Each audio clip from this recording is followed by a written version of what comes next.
Students, myself Rambhav Panchal. You are welcome to Navanko Digi Lessons. Today, we are going to discuss about power sharing. ये जो video है ये class 10th political science का chapter first जो power sharing से related है उसको हम ब्रीफली डिस्क्राइब करने वाले हैं यहाँ पर। फर्स्ट टॉपिक में जो है हम पहले इसका बेसिस देख लेते हैं। जनरल ये इंट्रोडक्शन है इस चैप्टर का। Overview with these chapters we resume the tours of democracy that we started last year. इस चैप्टर में हम जो है डेमोक्रेसी के उस पार्ट पर डिस्कस करने वाले हैं जो हमने लास्ट ईयर में क्लास 9th में स्टार्ट किया था। We noted last year that in democracy all power does not rest with any one organ of the government, है ना। तो लास्ट ईयर में हमने ये देखा था कि जो गवर्नमेंट्स की हमारी जो ऑर्गेन्स होती हैं वो जनरली 3 पार्ट में डिवाइड हैं आपके। First judiciary, second executive and third legislator. ये तीनों ही जो बॉडीज़ होती हैं इन सभी के जो पावर हैं वो सेपरेट हैं, है ना, और ये सभी अपने आप में इंडिपेंडेंट हैं। Okay, an intelligent sharing of power among legislator, executive and judiciary is very important to the design of a democracy. और इन तीनों का ही बहुत ही इम्पोर्टेंट रोल किसी भी स्टेट के उसके कॉन्स्टिट्यूशन में होता है ना, मतलब इनका बहुत ही मेजर रोल है। In this and the next 2 chapters, हम इस चैप्टर में और आगे आने वाले 2 चैप्टर्स में इसी पावर शेयरिंग से रिलेटेड डिस्कस करने वाले हैं।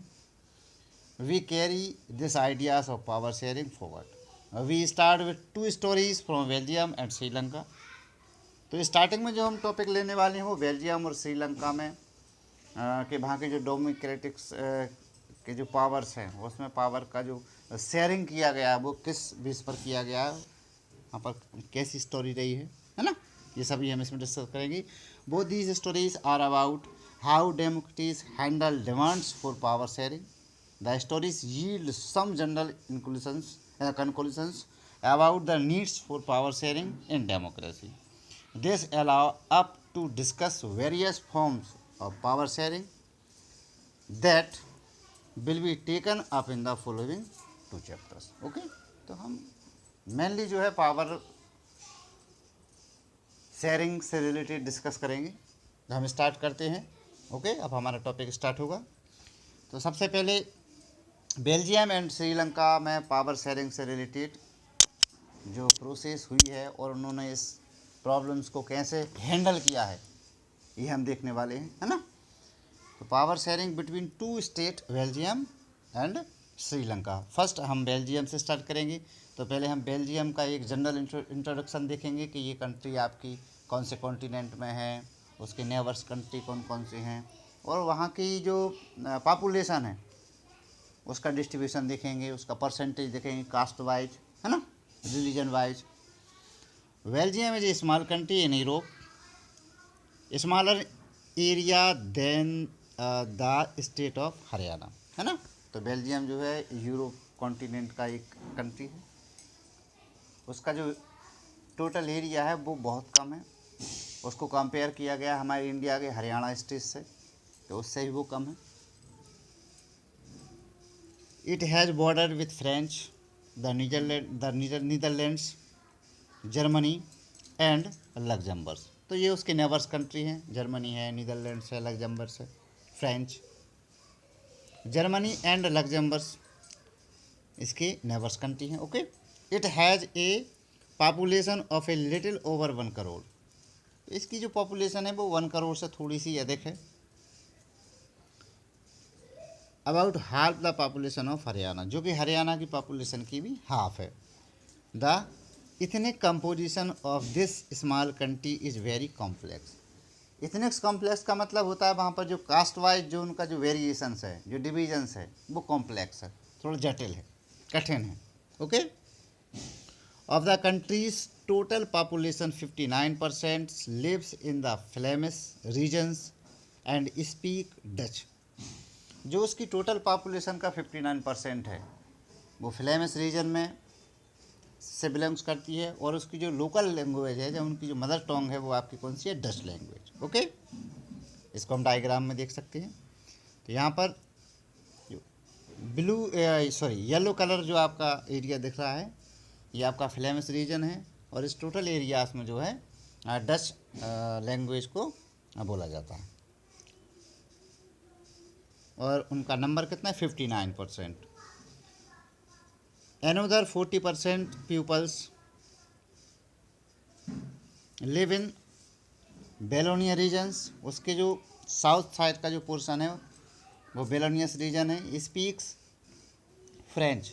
Remaining 1% of the Belgians speaks Germans ना। तो ओवरऑल यदि हम देखें तो बेल्जियम का ये अपर साइड का जो पार्ट है, जो येलो कलर में ब्लिंक हो रहा है, यहाँ पर ये आपका डच लैंग्वेज यहाँ पर स्पोकन की जाती है। साउथ पार्ट में रेड कलर से बना हुआ है ये आपका ये वाला पोर्शन, यहाँ पर आपकी फ्रेंच। और इसके बाद यदि हम अदर देखें तो जो 1% का पार्ट है, ये ईस्ट साइड का ये बॉर्डर वाला एरिया, ये 1% है, और यहाँ पर जर्मन लैंग्वेज बोली जाती है। Okay,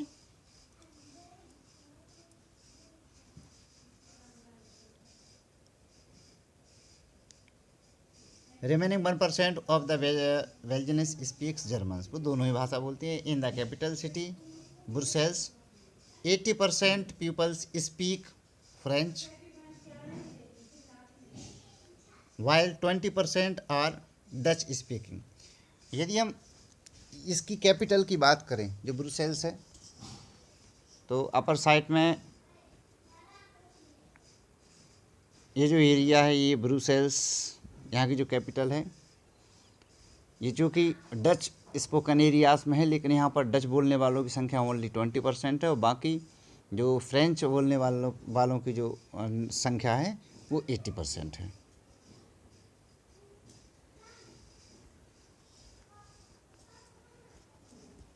The minority French speaking community was relatively rich and powerful। यदि हम दोनों ही कास्ट को कंपेयर करें तो इसमें जो फ्रेंच स्पीकिंग कम्युनिटी है वह रिच है, पावरफुल है ना। और जो डच लैंग्वेज को स्पोकन करने वाले जो पर्सन्स हैं वो इनके कंपैरिजन में थोड़े से पुअर हैं और पावरलेस हैं।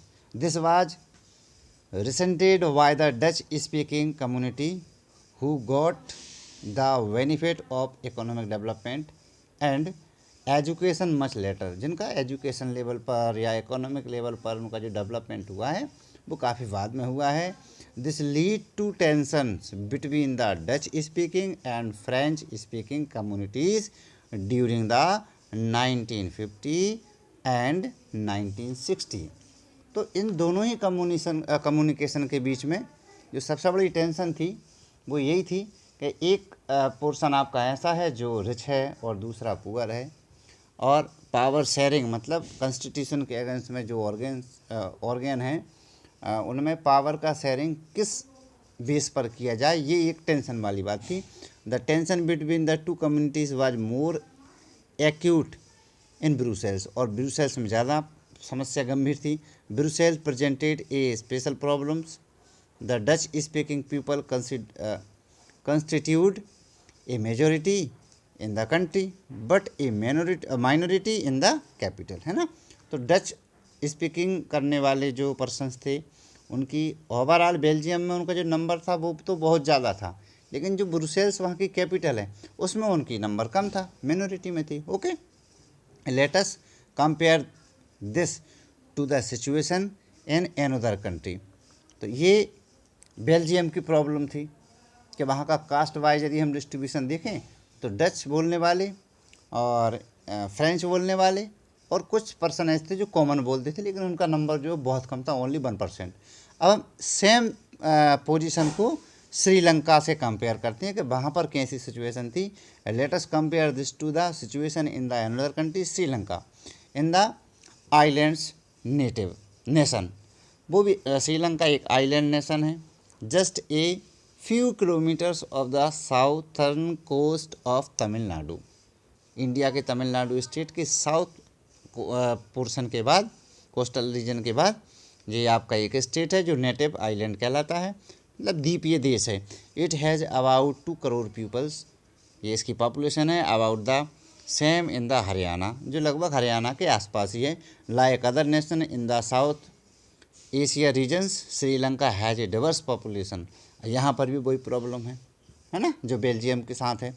The major social groups are the Sinhala speaker 74%। तो वहाँ पर जो स्पोकन वाली लैंग्वेज है वो सिंगला है, जिसका परसेंट है 74%। And the Tamil speaks only 18%। Among Tamil there are 2 sub groups. अब तमिल बोलने वालों में भी 2 ग्रुप थे। कौन कौन से? Tamil natives of the country, एक तो वो पार्ट था जो वहीं के जो नेटिव्स थे, है ना, वो भी जो है तमिल बोलते थे। और सेकंड का क्या था? आर कॉल्ड श्रीलंकास तमिल, जिनको श्रीलंकास तमिल कहा जाता था। और उसी 80% का 13% जो था वो उनका रेशो था। The rest those forefathers came from India as plantation workers during colonial period are called Indian Tamils. और एक जो सेकंड पोर्शन था, जो एक बहुत, जिसके नंबर बहुत ज़्यादा था तमिल लैंग्वेज बोलने वालों में, तो वो जो कास्ट थी वो इंडिया से बिलोंग्स करती थी। मतलब जब इंडिया में कॉलोनियल टाइम चल रहा था, ब्रिटिश का यहाँ पर शासन चल रहा था, तो उस टाइम पे यहाँ के लोगों को वहाँ पर ट्रांसफॉर्म किया गया था, उनको ट्रांसफ़र किया गया था। किस पर्पज़ से? एग्रीकल्चर पर्पज़ से, है ना, क्योंकि उस टाइम पे टी और कॉफ़ी का जो एग्रीकल्चर होता था, तो उस यहाँ से बहुत सारे लेबर्स को वहाँ पर ले जाके ट्रांसफ़र कर दिया। जो ब्रिटिश गवर्नमेंट की जो पॉलिसीज़ थी उसको भी इकोनॉमिक डेवलप, उनके इकोनॉमिक प्रॉफिट में उसको वो हेल्प कर सकें। Okay, as you can see from the map, आप इसकी मैप में लोकेशन देख सकते हैं। तो मैं भी आपको इसकी मैप में लोकेशन दिखा देता हूँ। ये श्रीलंका एक नेटिव आइलैंड है ना। और यहाँ पर आप यदि देखेंगे तो यहाँ पर जो है येलो कलर जो ब्लिंक हो रहा है, ये सिंगलास स्पीकिंग वाला एरियाज है। ओके, और फिर यदि हम देखेंगे तो ये सेकंड वाला जो पार्ट है इसका नॉर्थन और ईस्टर्न पार्ट, ये आपका तमिल लैंग्वेज बोलने वाला एक पार्ट है। और सेंटर में यदि आप देखेंगे कैंडी के आसपास, तो ये आपके इंडियन तमिल्स का सबसे ज़्यादा एरियाज है। और बीच में यदि आप ये डॉट डॉट आपको दिखाई दे रहे होंगे, तो ये जो डॉट डॉट ये हैं, ये मुस्लिम्स रीजन से, मुस्लिम कम्युनिटी से रिलेटेड हैं। ओके, हम इसको कंटिन्यू करते हैं। अब हम कास्ट और रिलीजन्स के बेस पर हम इसका डिस्ट्रीब्यूशन देख लेते हैं। Most of the Sinhala speakers peoples are Buddhist, while most of the Tamils are Hindus और Muslim. There are about 7% Christians who are both Tamil and Sinhala, है ना। तो सबसे ज़्यादा जो बोलने वाली लैंग्वेज है 74% वो सिंगलास है। इसके अलावा जो 18% है वो आपकी तमिल्स है। और बाकी कास्ट के पर्पज़ से यदि हम देखें तो 7% की जो पॉपुलेशन है वो आपकी क्रिश्चियंस है। और वो क्रिश्चियंस जो है वो आपकी तमिल लैंग्वेज को भी स्पोकन करती है और सिंगला लैंग्वेज को भी करती है। Just imagine what could happen in situation like this in Belgium. The Dutch community could take advantage of its numeric majority and force its build on the French and German speaking population. तो अब उन लोगों के साथ यही एक problem थी कि हम जो पावर का शेयरिंग करेंगे या डिस्ट्रीब्यूशन करेंगे वो किस कास्ट को या किस रिलीजन्स को या कौन सी लैंग्वेज बोलने वाले जो पर्सन्स हैं उनको हम बहुत ज़्यादा फैसिलिटीज़ देंगे, उनको बहुत ऊंचे जो डेजिग्नेशन है उनको प्रोवाइड करेंगे, किसको नहीं देंगे, ये एक बहुत बड़ी प्रॉब्लम थी। उनका कॉन्स्टिट्यूशन में उनको किस बेस पर उनको प्रॉफिट दिया जाए या उनको हेल्प किया जाए।